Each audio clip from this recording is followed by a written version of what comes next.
오늘 말씀은 갈라디아서 6장 17절 우리 한 절만 같이 읽도록 하겠습니다. 갈라디아서 6장 17절 시작. 이후로는 누구든지 나를 괴롭게 하지 말라. 내가 내 몸에 예수의 흔적을 지니고 있노라. 아멘.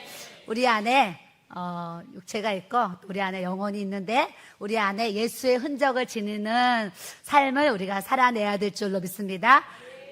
이 예수의 흔적이 어떤 뜻이냐, 어떤 문신, 어떤 게 새겨지는 그런 이제 뜻이 있어요. 흔적이란 단어가. 그래서 문신을 하면 몸에 이렇게 막 그림 같은 거, 뭐 글씨 막 새기잖아요. 그런 거 같이 내가 내 몸에 예수의 흔적을 지니고 있노라. 문신으로 새긴 것처럼 우리의 삶에 예수 그리스도가 남는 이 흔적이 있는 삶을 살아가도록 하나님의 또 은혜를 우리가 입어야 될 줄로 믿습니다. 저는 오늘 새벽부터 계속 이렇게 갈라디아서 말씀을 읽고 묵상하는 시간을 이렇게 이제 가졌습니다. 사실은 막 100일 철야에도 몸살이 거의 없이 이렇게 지나왔는데 초반에는 몸살 났었죠. 하여튼 없었는데 이제 3일 부흥회를 제가 설교한 것도 아닌데 이 강사님들 점심 대접하고 저녁 대접하고 뭐 이것저것 신경 썼더니 제가 부흥회 할 때도 몸살이 안 나는 것 같은데 오히려 그냥 이렇게 집회하면서 몸살이 나가지고 어제 힘들었는데 그래도 또 감사한 것은 또 단잠을 푹 자고 나니까 하나님이 또 이렇게 개운하도록 회복시켜 주셔서 또 하나님 앞에 또 감사를 드렸습니다. 그래서 어제 기도하러 내려왔는데 앉아있기가 좀 힘든 거예요. 그래서 올라가서 제가 2시간을 이렇게 자고 내려왔어요. 자고 내려오면서 제가 한 생각이 무엇이냐면 맞아. 내가 걸을 수 있을 때에, 내가 이렇게 움직일 수 있을 때에, 내가 기도의 자리에 있을 수 있을 때에 내가 기도할 수 있다는 것이 이것이 얼마나 큰 은혜인가. 내가 몸살 하나만 나도 이렇게 힘이 없어서 2시간을 쉬고 내려오면서 그걸 깨달았어요. 우리가 항상 깨달아야 되는 것은 오늘 이 시간 우리가 이렇게 교회에 나올 수 있는 이 은혜를 주시고 건강 주셔서 예배당에서 주님의 날 복된 예배를 하나님 앞에 올려드릴 수 있는 거 우리에게 주신 큰 은혜와 축복인 것을 여러분들이 꼭 아셔야 될 줄로 믿습니다. 옆 사람 보시고 꼭 압시다. 우리가 이 자리에 있는 것이 얼마나 큰 은혜임을 우리가 꼭 압시다. 네, 우리가 꼭 알아야 돼요. 그 나를 구원해 주시고 영생길, 생명의 길, 이 하나님의 은혜의 이 축복의 길을 우리가 갈 수 있도록 인도하시 하나님을 찬양합니다. 우리 갈라디아서 우리 1장 1절에 보면 사도 바울이 이런 고백을 합니다. 사람들에게서 난 것도 아니고 사람으로 말미암은 것도 아니고 오직 예수 그리스도와 그를 죽은 자 가운데서 살리신 하나님 아버지로 말미암아 사도된 바울은 이런 말씀이 있어요. 사도 바울이 나 바울이야 이러면은 그냥 간단하게 소개가 끝날 텐데 내가 사람들에게서 난 것 같아? 내가 사람으로 말미암은 것 같아? 내가 사람들로부터 사도의 이 직임을 받은 것 같아? 절대 아니야. 오직 예수 그리스도와 그를 죽은 자 가운데 살리신 이 하나님 아버지 예수 그리스도 성령님으로 인해서 내가 사도된 바울이라는 것을 형제들 앞에서 고백하고 이 서신에 또 이거 문장을 씁니다. 왜 자기의 사도된 바울이라고 이렇게 장구하게 쓸 수밖에 없냐면 많은 사람들이 또 사도 바울을 볼 때 어느 날 유대교인이 개종을 해서 이제 예수 그리스도를 믿는다고 하면서 왕년에는 교회를 다니는 사람들을 핍박하고 뿐만 아니라 잡아서 감옥에 가두고 아주 그런 죄인 중에 괴수라고 사도 바울이 고백할 만큼 그런 죄인 중에 괴수의 삶을 살아갔던 사도 바울이 하루아침에 다메섹에서 예수님의 음성을 듣고 예수님의 빛을 이제 대하면서 바울에게 하나님 완전히 이제 개종을 시키시는 은혜를 주님이 주셔가지고 갑자기 핍박하던 사람이 갑자기 나 그리스도인이야, 나 크리스찬이야 이러면서 내가 믿는 예수님 너도 믿어 이렇게 이제 전하면서 다니니까 사람들이 볼 때는 눈이 둥글해져서 이게 무슨 일인가, 이게 이제 어찌된 일인가 이런 궁금증도 있을 것이고 또 하나는 또 많은 사람들이 사도 바울을 봤을 때 많은 군중들이 따라다니고 많은 사람들이 사도 바울을 따라다니니까 이 사도 바울의 사도 바울의 입장이 있는데, 이제 많은 사람들이 좋게도 평가하는 사람들이 있겠지만 안 좋게도 평가하는 사람들이 분명히 많이 있었고 또 공격을 받았을 거예요. 그럴 때 사도 바울이 내가 사도된 것은 하나님으로부터 받은 거라는 것을 다시 한번 명백하게 이제 말씀으로 이제 서신을 통해서 이렇게 이제 고백하는 것을 우리가 이제 대합니다. 그래서 교회 안에서도요, 우리가 직분을 받아요. 집사 직분도 받고 여러 가지 직분들 받는데, 그 직분이 있으면 저 사람은 마포 길교회 누구누구 집사야. 그러면 그 집사라는 직임이 그 사람을 저분은 집사님이니까 이만큼 이제 어떤 생각을 하겠죠. 근데 저 사람이 또 권사님 하면 권사의 어떤 그 직분의 어떤 생각을 이렇게 우리가 할 것 같습니다. 그와 같이 우리 한 사람 한 사람이 하나님 앞에 또 직임을 받고 직분을 받았는데, 그 직분에 맞는 우리가 믿음의 삶을 또 우리가 살아내야 될 줄로 믿습니다. 말만 직분을 받아가지고 겉만 집사고 겉만 권사고 겉만 목회자가 아니라 우리의 속사람이 변화되고 바꿔져서 다른 사람이 우리를 봐도 저분은 교회 집사님이니까 뭔가 달라. 저분은 마포길교회 권사님이니까 뭐가 달라. 이러면서 우리가 사도된 바울이라고 고백한 것처럼 집사 나 누구누구야 할 때 그 직분이 부끄럽지 않는 삶을 우리가 또 살아가기를 주님의 이름으로 축복합니다. 저는 이제 이 말씀 묵상하면서 우리 교회 권사님들을 생각을 하게 되었어요. 요즘에 이제 밤에 우리 겟세마네 기도회를 하면서 왜 그랬나 모르지만 3개월 동안 그냥 목사님이랑 나만 이렇게 마이크 잡고 하느라고 사실은 제가 많이 좀 어려운 힘든 부분도 있었어요. 7시간도 계속 기도를 해야 되니까 힘든 부분이 있었는데, 하나님이 또 이렇게 은혜를 주셔가지고 마이크를 돌리면서 이제 권사님들이 마이크를 잡고 이렇게 기도를 해요. 기도를 하는데 우리 권사님들의 우리 쉽게 얘기하는 기도빨이라고 그러잖아요. 권사님들의 이 기도빨을 보면 아주 다른 거예요. 그래서 제가 속으로 무슨 생각을 해요. 기도하는 우리 권사님들의 모습 보면서 권사가 그냥 권사된 게 아니지. 저만큼 또 기도의 은혜와 능력이 있으니까 또 하나님이 권사란 직분을 주셨지, 이런 생각을 제가 여러 번 했습니다. 그리고 또 외부에서 교회가 멀어서 이제 우리 교회 참석하지 못하는 외부 교인이 얼마 전에 저를 이제 찾아왔어요. 기도하러 찾아오셔가지고, 사모님, 그때 수요예배 끝나고 바로 어떤 분이 기도에 인도를 하셨는데, 자기는 이제 교회가 멀어가지고 집에서 수요예배를 들으면서 수요예배 끝나고 이제 같이 이제 기도 그 유튜브 음악을 틀어놓고 집 방에서 막 기도를 하는데, 와, 그분 누구예요? 그분이 기도를 하시는데 기도의 파워가 막 자기 집안에 막 느껴졌다는 거예요. 그래서 내가 또 누군가 너무 궁금해서 찾아냈더니 우리 교회 한 분의 권사님이셨어요. 그래서 제가 우리 교회 권사님이라 그랬더니 사모님 그분 기도의 힘이 엄청나요. 막 그래요. 그래서 우리 이제 권사님들은 또 기도에 오시면 마이크 잡고 또 그렇게 기도하시면 또 기도를 그렇게 갈망하는 분들이 우리 또 겟세마네 기도회를 통해서 현장에서도 은혜 받고, 또 그분들이 계시는 그곳에서 막 삼척에서 아산에서 어디서 막 계속 우리 실시간을 틀어놓고 기도를 한다는 얘기를 계속 듣고 있어요. 그래서 제가 우리 겟세마네 기도회가 유튜브를 통해서 많은 곳곳에서 이렇게 또 은혜를 입는다고 하니까 참 감사한 마음으로 또 이렇게 달려가고 있는데, 앞으로 또 우리가 겟세마네 기도회가 더 큰 은혜와 또 능력의 역사가 나타나도록 우리 하나님께서 또 우리 교회를 사용하시고 또 우리를 사용해 주실 줄 믿습니다. 이렇게 사도 바울이 갈라디아에 가서 이 터키 지방에 갈라디아 교회들이 있어서 교회를 세우고 복음을 전하고 왔는데, 6절에 1장 6절에 보면 그리스도의 은혜로 너희를 부르신 이를 이같이 속히 떠나서 복음을 실컷 전하고 왔더니 다른 복음을 따르는 것을, 다른 복음이 교회 안에 막 들어오는 거예요. 예수 그리스도 한 분만이 구원입니다.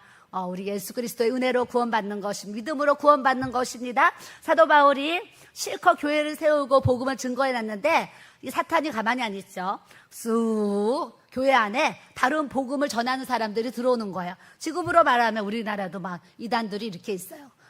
지금은, 예전에는 신천지가 사실은 속이면서 쑥 들어와가지고 어린 사람들, 새가족들 이렇게 해서 막 데리고 가고 그랬어요. 그런데 요즘에는 신천지가 너무 커져가지고 아주 이제는 신천지가 신천지라고 아예 그냥 오픈을 하면서 지금은 길에서 전도를 하고 저한테도 막 서신이 오고 카톡이 오고 책까지 보내주는 이런 이제 상황들이 막 있어요. 이렇게 교회 안에 막 다른 복음이 이단을 통해서 또 들어오는 것처럼 이 시대에도 다른 복음이 교회 안에 이렇게 들어오면서 교회가 혼란과 사도 바울에게 받은 어떤 말씀의 가르침이 있는데 다른 복음이 들어와서 내가 사도 바울에게 이렇게 배웠는데 이게 아니네 하면서 이렇게 혼란이 막 이제 교란이 막 일어나는 어떤 상황들을 지금 말씀을 통해서 일어나는 거야. 그래서 사도 바울이 이걸 알고 갈라디아에 있는 교회들에게 이 서신을 너희들 다른 복음을 받아들이면 절대 안 돼. 다른 복음은 구원이 없어.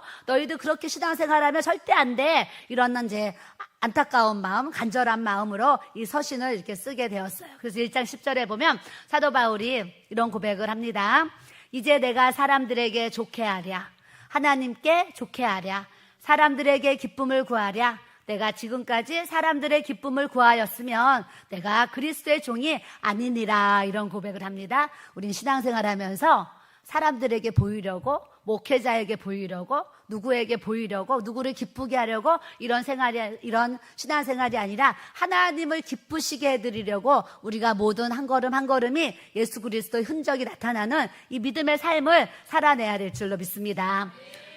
살아내야 된다고 제가 고백을 하는데 하루하루가 어떤 사람은 하루하루를 참 뜻깊게 은혜롭게 잘 보내는 사람이 있고 월요일부터 토요일까지 성경책 덮어놓고 예수님은 저기 계세요. 월요일부터 토요일까지는 나 자유입니다. 막 움직이다가 주일이 되면 또 성경책 들고 또 교회 와서 또 성도가 되어서 또 예배를 드리다가 또 평일날은 비성도가 되어가지고 예배 자리 없다가 이런 삶을 우리가 살아가는 모습들이 막 있어요. 또 교회 나오는 것도 누구 보여주려고 누구에겐가 뭔가 나타내려고 이렇게 이제 신앙생활하는 분들이 있는데 사도 바울이 우리에게 주의할 점을 주시는 것은 내가 사람들에게 좋게 하려고 내가 사람들에게 기쁨을 구하려고 내가 사도가 되어서 이렇게 복음을 전하는지 아느냐? 그렇지 않다. 그렇다면 내가 예수님의 종이 아니지 하나님의 종이 아니지 우리도 사도 바울처럼 하나님을 기쁘시게 해드리고 하나님을 좋게 해드리고 하나님의 마음을 시원하게 해드리는 이 믿음의 삶을 우리가 살아가야 될 줄로 믿습니다. 아멘. 그 사도 바울이 이렇게 이제 주님의 복음을 쭉 전하니까 유대교인들이 이거 뭐야? 갑자기 사도 바울이 나타나서 다른 복음을 그들의 입장에서 또 다른 복음을 전하는 거예요. 그러니까 여기서 이제 분쟁이 일어나고 어떤 이제 어려움들이 충돌이 막 일어났던 이런 상황들을 말씀을 통해서 알고 있는데 그 중에 하나가 무슨 문제였냐면 할례 문제였어요. 할례 문제. 유대교인들은 태어나면 7일이 지나면 8일째 할례를 받았거든요.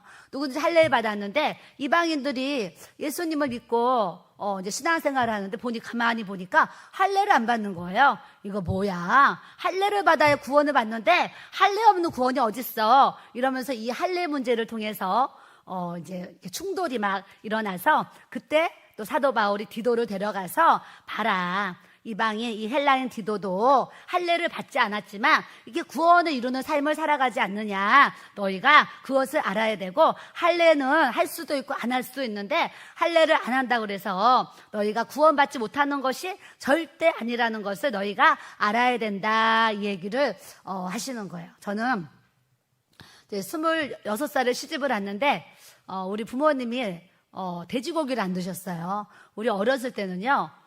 이렇게 교회에서 먹는 것까지도 이렇게 해서 돼지고기는 좀 안 좋은 음식이다 해가지고 성경적이지 않다 해가지고 돼지고기를 안 먹는 분들이 그때 당시에 막 있었어요. 근데 지금은 우리가 무엇을 먹든지 마시든지 하나님의 영광을 위해서 하라 어떤 이런 이제 또 말씀을 주셔가지고 지금은 우리가 자유롭게 돼지고기 먹지만 저 어렸을 때만 해도 교회 안에서 좀 믿음이 신실하게 살아가는 그런 분들이 돼지고기 뭐 이런 이제 부분을 안 먹는 분들이 이렇게 계셨어요. 그럴 때 돼지고기를 안 먹는 분들이 돼지고기를 먹는 분들을 보면 뭐야 돼지고기 안 먹어야 되는데 돼지고기 먹네? 이럴 수 있는 거예요. 그와 같이 우리가 이 율법을 들이대면서 율법에는 뭐를 먹지 말라고 했는데 뭐를 먹으라고 했는데 하면서 율법을 들이대면 이 율법 앞에 그런 이제 서로 그런 이제 생각이 다른 그런 부분들이 이렇게 이제 일어난다라는 것을 말씀을 통해서 알 수가 있습니다. 그래서 우리 목사님은 우리 부모님은 이제 돼지고기를 안 드세요. 그래서 제가 이제 요리를 해드리면 이제 요리 내가 하는 게 다른 분이 해주지만 하여튼 요리를 하면 소고기를 이렇게 항상 요리를 이렇게 했던 그런 기억들이 이렇게 있어요. 마치 이제 그와 같은 이제 그런 모습이 이 시대에 이제 이런 거 가지고 분쟁이 이제 있다라는 것을 말씀을 통해서 이렇게 알 수가 있습니다. 자, 갈라디아서 2장 16절 아주 중요한 말씀입니다. 사람이 의롭게 되는 것은, 자, 여러분 성경책 있지요? 있는 분들은 찾으셔야 돼요. 갈라디아서 2장 16절.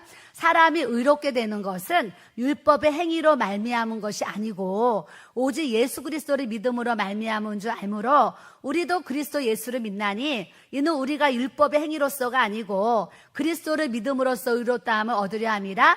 율법의 행위로서는 의롭다함을 얻을 육체가 없느니라 그러셨어요. 우리는 구약의 말씀, 이 율법의 말씀을 통해서 뭐를 우리가 깨달아야 되냐면, 율법의 말씀을 읽으면서 뭘 깨달아야 되냐면 나는 죄인이구나, 이걸 깨닫는 거예요. 내가 죄인이라는 것을 깨닫게 하기 위해서 이 하나님 율법의 말씀이 있어요. 그래서 이 율법을 또 10계명으로 줄여놨어요.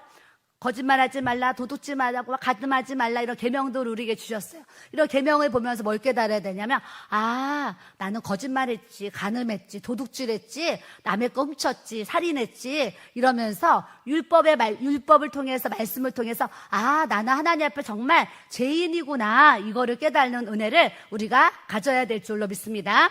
율법을 통해서 다른 사람 판단하고 다른 사람 비판하고 평가하라고 율법을 주신 것이 아니라 하나님의 말씀을 통해서 나는 하나님 앞에 정말 죽을 수밖에 없는 죄인이구나, 나는 정말 지옥에 떨어질 수밖에 없는 죄인이었는데 하나님이 나를 이렇게 구원의 길로 이렇게 인도해 주셨구나 하면서 말씀을 통해서 내가 죄인인 것을 우리가 깨달아야 되는 은혜를 우리가 가져야 될 줄로 믿습니다. 금요 예배 때 이제 목사님이 이제 앞에서 인도하시면서 막 기도 사역했잖아요. 기도를 막 하는데 하나님이 두 가지 한상을 저에게 그날 보여주셨어요. 하나는 자물통인데 자물통이 잠겨 있어요. 근데 열쇠가 없는 거예요. 열쇠가 없는 자물통이 이렇게 잠겨 있는 거예요. 그래서 제가 그 자물통을 보면서 이 자물통을 어떻게 열어 하는데 이 자물통이 찰칵 열리는 거예요. 자물통이 스스로가 이제 찰칵 열렸어요. 열리면서 제가 그거를 보고 깨달은 게 뭐냐면, 우리 인생 살면서 열쇠 없는 자물통을 여는 것처럼 내 힘으로 내 능으로 안 되는 그런 여러 가지 문제들이 우리의 삶에 있습니다. 그런데 그 자물통을 열 수 있는 방법은 하나님의 이 능력과 하나님의 권능이 부어져야지 그 이 자물통을 연다는 것을 여러분들이 꼭 아셔야 될 줄로 믿습니다. 그래서 하나님, 내 힘으로 내 능으로 안 되는 많은 일들이 우리 성도들에게 있는데 그런 문제들을 내가 풀려고, 내가 뭘 해보려고 하지 않게 해주시고 하나님의 방법과 하나님의 지혜와 하나님의 능력으로 그 문제들을 풀어낼 수 있는 주님의 은혜를 부어주세요. 이런 기도를 하나님 앞에 드렸어요. 그리고 또 하나의 기도는 뭐였냐면, 물고기들이 막 아주 물고기 떼죠.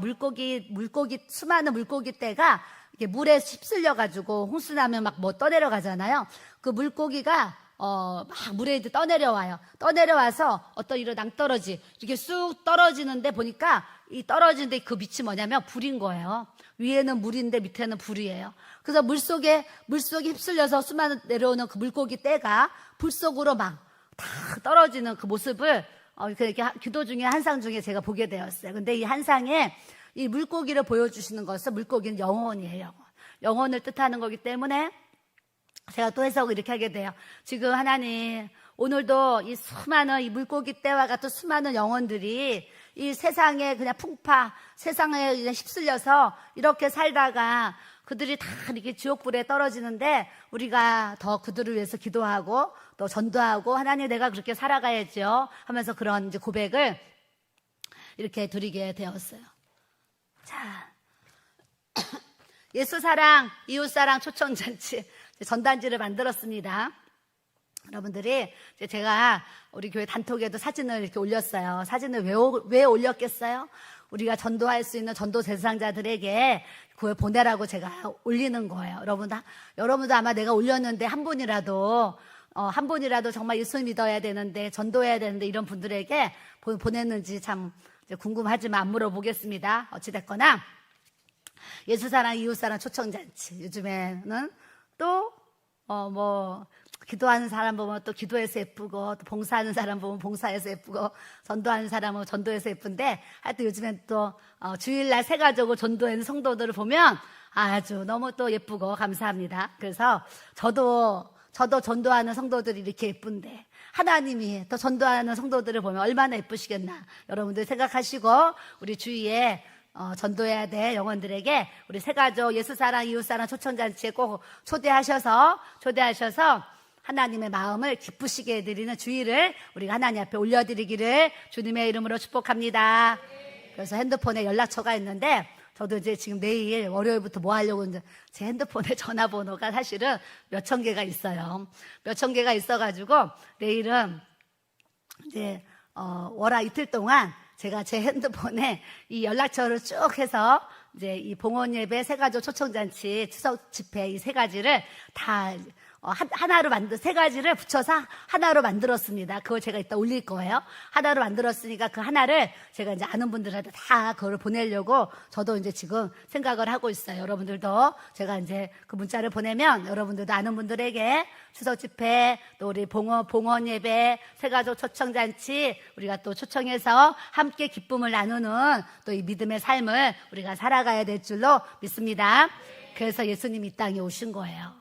예수님이 이 땅에 오신 이유는 나만 구원받고 아니에요. 나를 통해서 수많은 영혼들이 주님 앞에 돌아오고 인도받고 세워지고 전도되어지라고 하나님께서 먼저 나를 택하셨다는 것을 우리가 꼭 아셔야 될 줄로 믿습니다. 우리 금요일 날 등록하신 우리 오승주 권사님은 여기 신설동 동대문 있잖아요. 동대문 바로 옆이에요. 정말 동대문 있잖아요. 그 동대문 바로 옆에 돈통 마늘 보쌈집을 하고 계세요.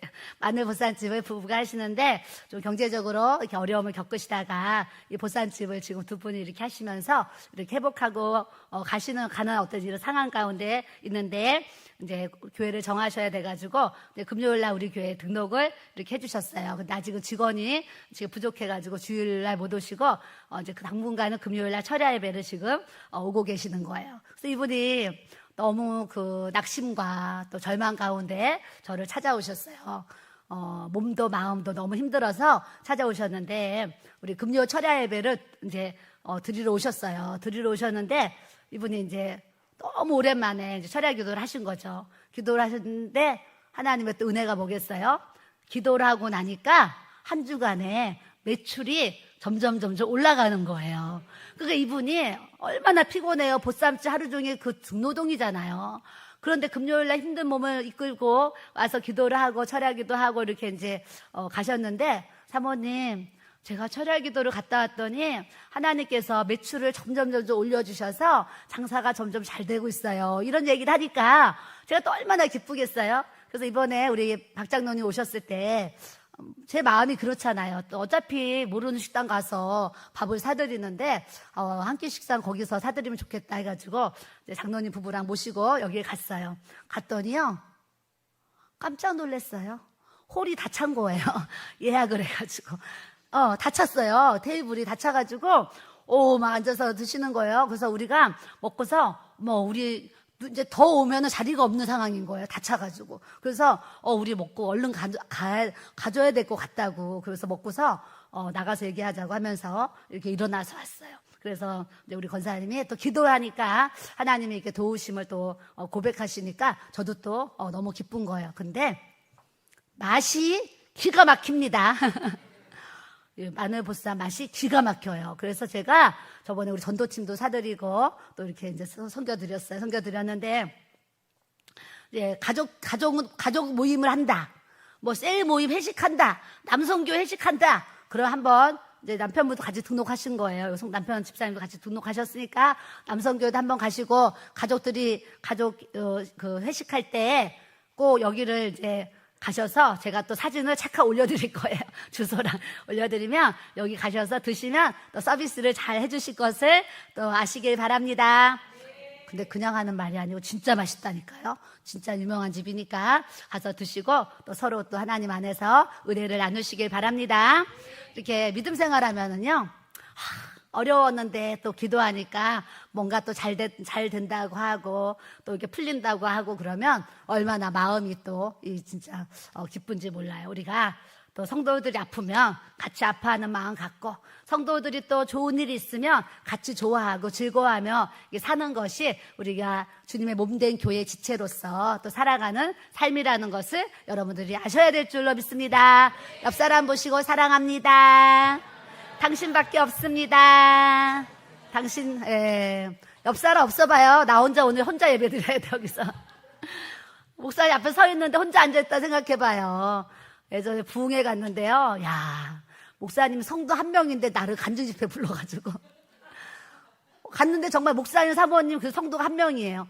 주일날 오후에 간증집회 와달라를 간증 왔는데 그때 은혜 집사님과 누가 따라갔어요. 근데 와 진짜 성도가 딱 한 명이에요. 지하 개척교회였는데 그래서 가니까 와 성도가 한 명 앉아있는 거예요. 그래서 좀 당황스러웠어요. 당황스러웠는데 기도하면서 무슨 마음이 들었는지 아세요? 하나님, 목사님, 사모님, 저 성도님 한 분밖에 없는데 오늘 많은 성도님이 앉아있는 것처럼 내가 열심히 또 간증하고 가겠습니다 하고서 했는데 그냥 엄청 뜨거웠다니까요. 하나님은요 숫자를 보지 않으시는 것 같아요. 우리의 마음과 그 중심, 뜻을 보시는 것을 우리가 아셔야 될 줄로 믿습니다.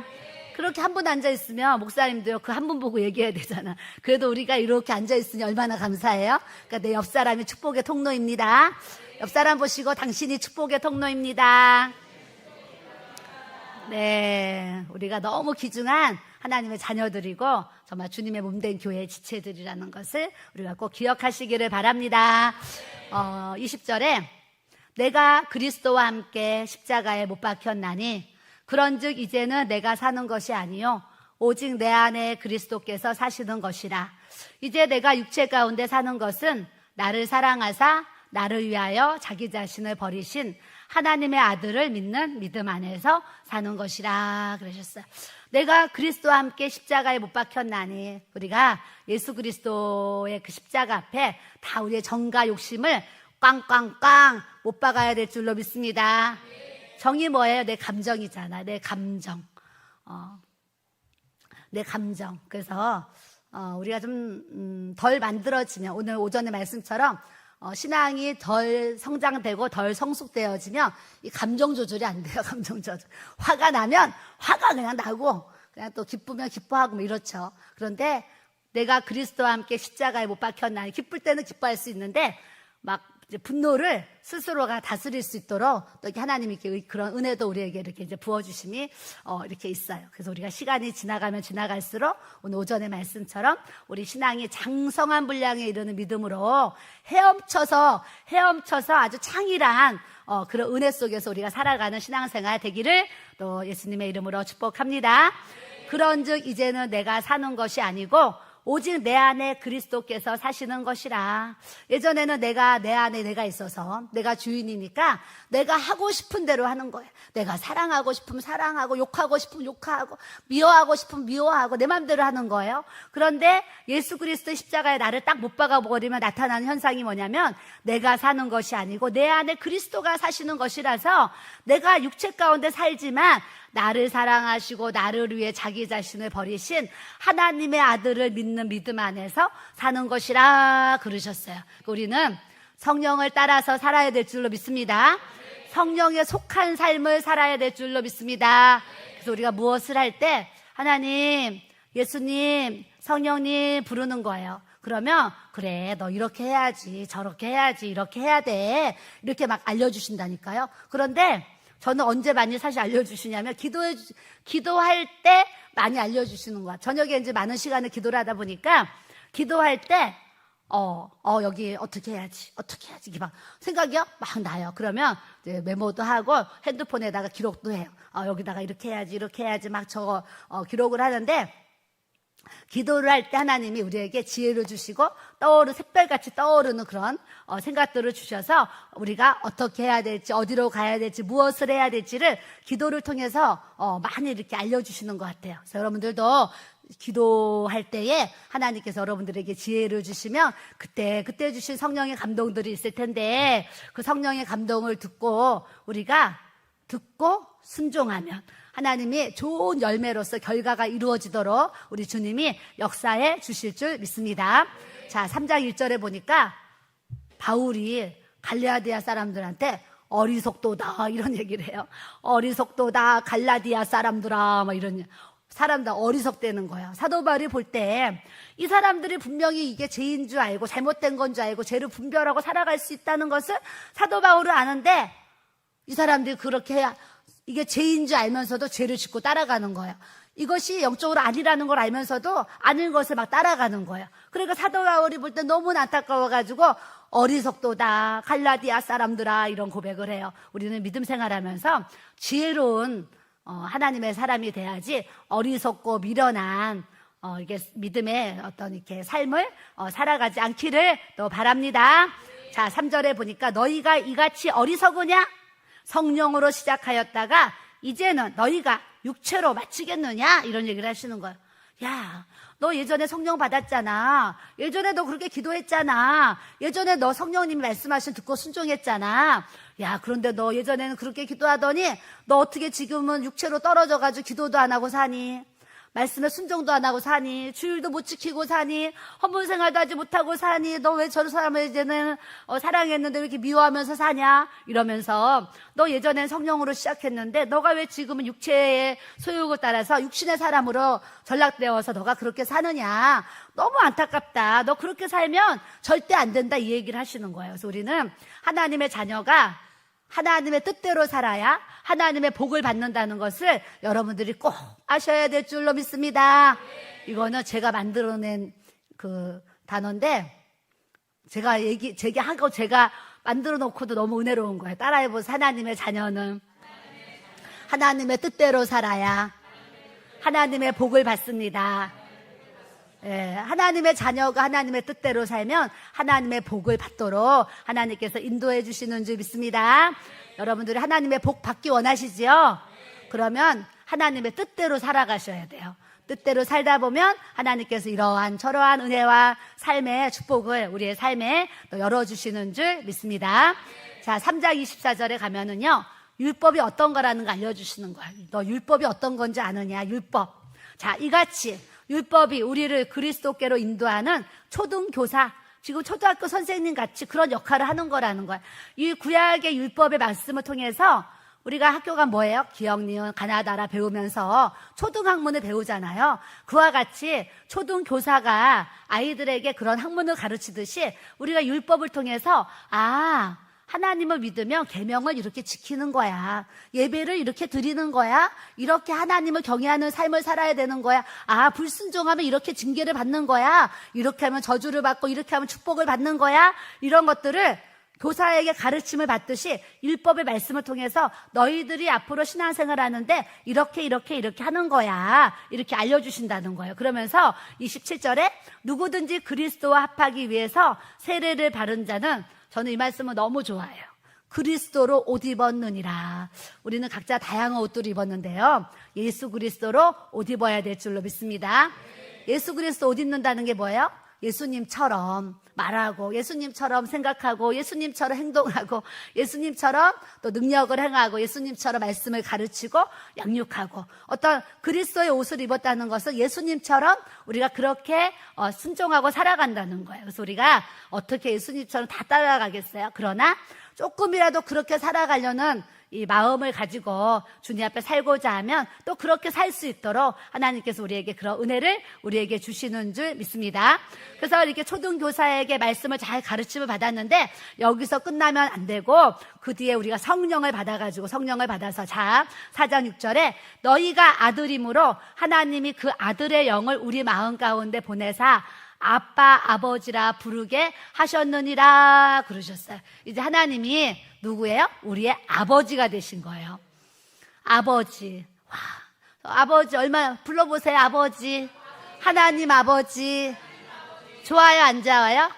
좋아요. 저는요, 아버지 부르면 너무 좋아요. 제가 이 얘기 할 때마다 얘기하죠. 내 육신의 아버지는 6학년 때 돌아가시고 내 육신의 아버지는 저에게 해준 것이 이렇게 없어요. 없는데 하늘에 계신 하나님 아버지, 그냥 중학교 때부터 하늘에 계신 하나님 아버지를 부르고 이렇게 믿음의 삶을 사니까 육신의 아버지가 해주지 못하셨지만 하늘의 하나님 아버지가 제 모든 인생을 책임져 주시는 이 놀라운 은혜를 또 이렇게 받게 하셨어요. 여러분들도 육신의 부모님들이 계시지만 또 하나님 아버지가 나의 아버지가 되어주시면 무슨 은혜가 있냐? 7절에 그러므로 내가 이후로는 종이 아니고 아들이니 아들이면 하나님으로 말미암아 따라하세요. 유업을 받을 자니라.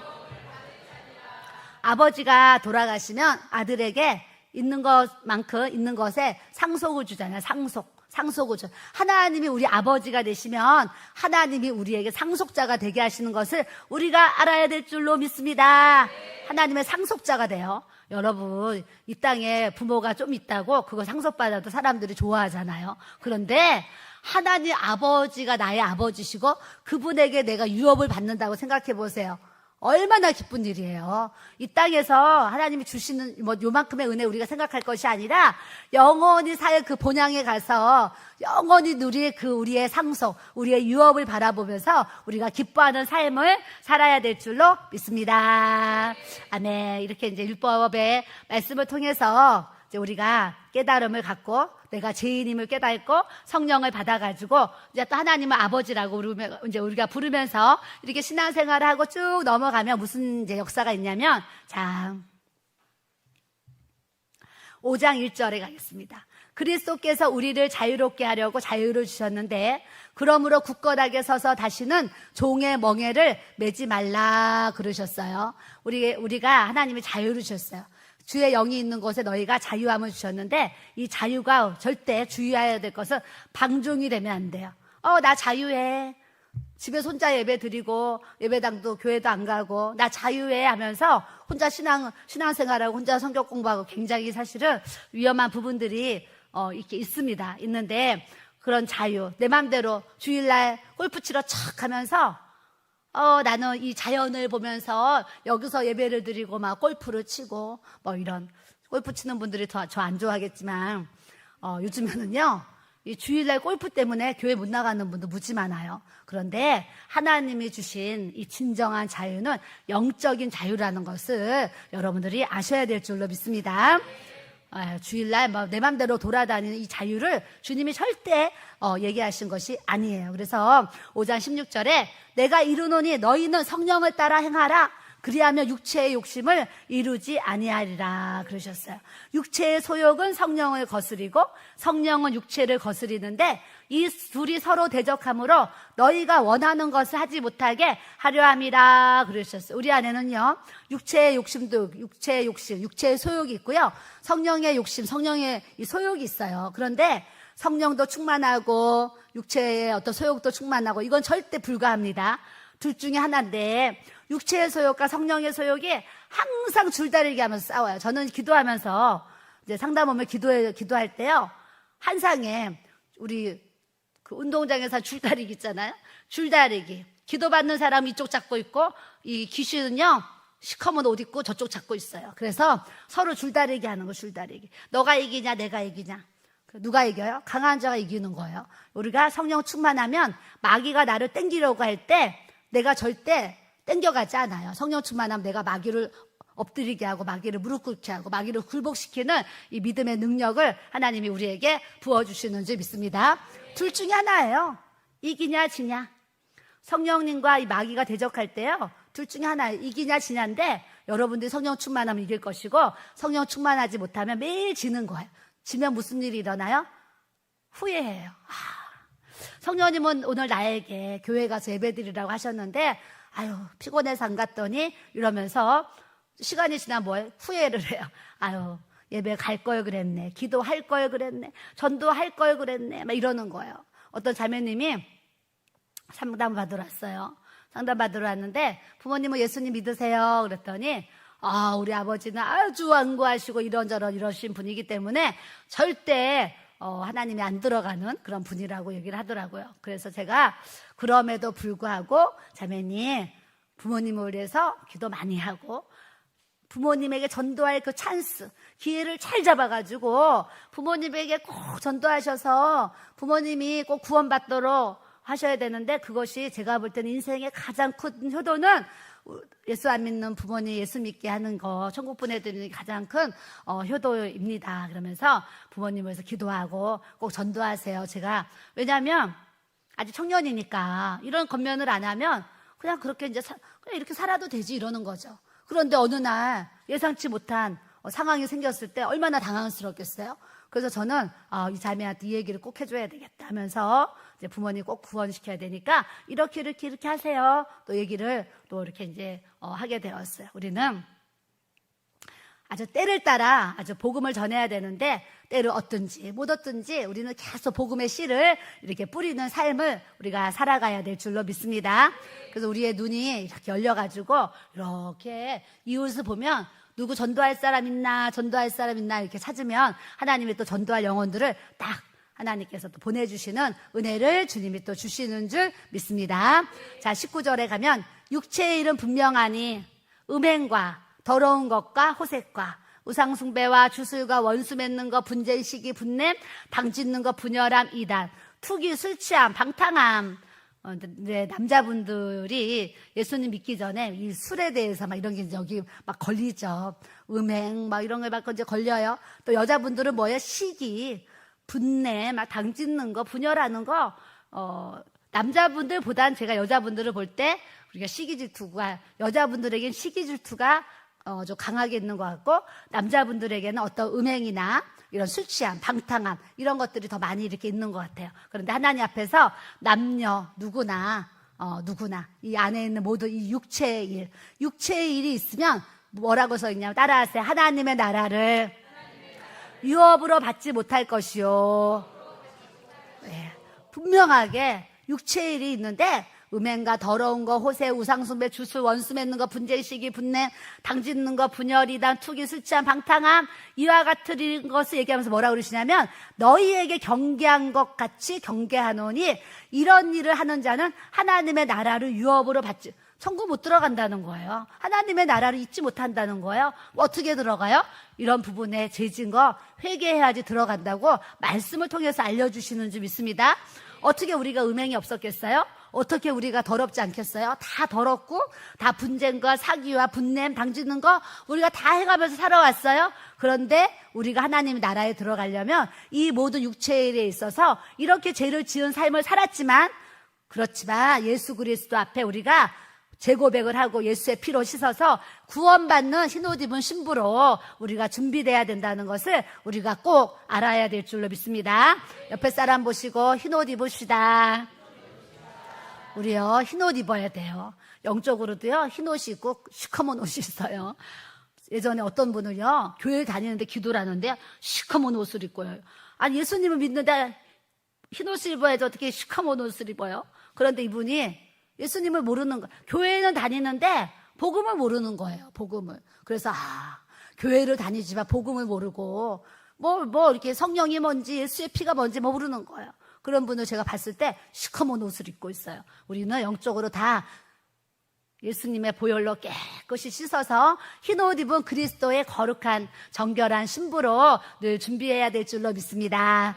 아멘. 우리 22절에 오직 성령의 열매는 따라하세요. 사랑과 희락과 화평과 오래 참음과 자비와 양선과 충성과 온유와 절제니. 네, 육체에 많은 일이 있는데 이것에 대해서 우리가 재고백을 하고 예수님의 보혈로 재쓰심을 당하고 우리가 거룩한 신부가 되면 나타나는 열매가 뭐냐면 이 성령의 9가지 열매들이 나타난다고 우리 주님이 알려주신 거예요. 그러니 우리가 성령을 받았는지 안 받았는지 어떻게 알아요? 사랑이 있으면 성령의 열매가 나타나는 거예요. 늘 웃으면서 다녀요. 기뻐해요. 성령의 열매가 있는 거예요. 막 다투는 곳에 이 사람이 가면 화평을 주는 거예요. 이 사람 지금 성령의 열매가 있는 거예요. 와, 정말 화를 내고 분을 내고 막 펄떡펄떡 뛰어야 되는데 꾹 참는 거예요. 그럼 이분에게 성령의 열매가 나타나는 거예요. 자비와 양선. 늘 이 사람은 주기를 좋아하고 나누기를 좋아하고 베풀기를 좋아하고 선을 행하는 거 좋아. 이런 삶이 보여지면 이분은 지금 성령의 열매가 나타나는 거예요. 교회 안에서도 절제할 때는 또 절제의 은사도 있어요. 그래서 절제할 때는 또 절제하는 모습이 있으면 이런 것들이 성령의 열매로 나타나는 거예요. 그래서 우리는 예수 그리스도의 옷을 입는다는 것이 멀리 있는 것이 아니에요. 작은 사랑 하나 베푸는 거. 내가 싱글벙글 웃고만 다녀도 우리 이웃 사람들이 어머 저 아줌마는 교회 권사님이라는데 뭐가 다르긴 달러 이러는 거예요. 근데 인상 팍팍 쓰고 다녀봐요. 어머 저분은 교회 다니는데 왜 저래? 이런다니까요. 우리는 웃는 것도 훈련을 해야 돼요. 웃는 것도. 옆에 사람 보시고 웃어보세요. 이렇게 싱글 방글 웃는 것도 훈련을 해야 돼요. 그래서 속은 좀 상해 있고 속은 좀 지금 막 안 좋아. 그래도 우리 그리스도인들은 웃어야 돼. 얼굴 웃어야 돼. 왜? 하나님의 영광을 위해서. 그래서 우리가 싱글벙글 웃고 다니는 우리 믿음의 삶이 돼야 될 줄로 믿습니다. 자, 24절에 그리스도 예수의 사람들은 육체와 함께 그 정욕과 탐심을 십자가에 꽝꽝 못 박았느니라 그랬어요. 그런데 문제가 뭐예요? 기도할 때는 십자가에 내가 딱 못이 박혔어. 주님 나는 이제 사도 바울처럼 날마다 죽습니다. 나의 모든 정욕과 탐심 다 죽습니다. 십자가에 꽝꽝 못 박았는데 집에만 가면 뭐예요? 다 내려오는 거예요. 십자가에서.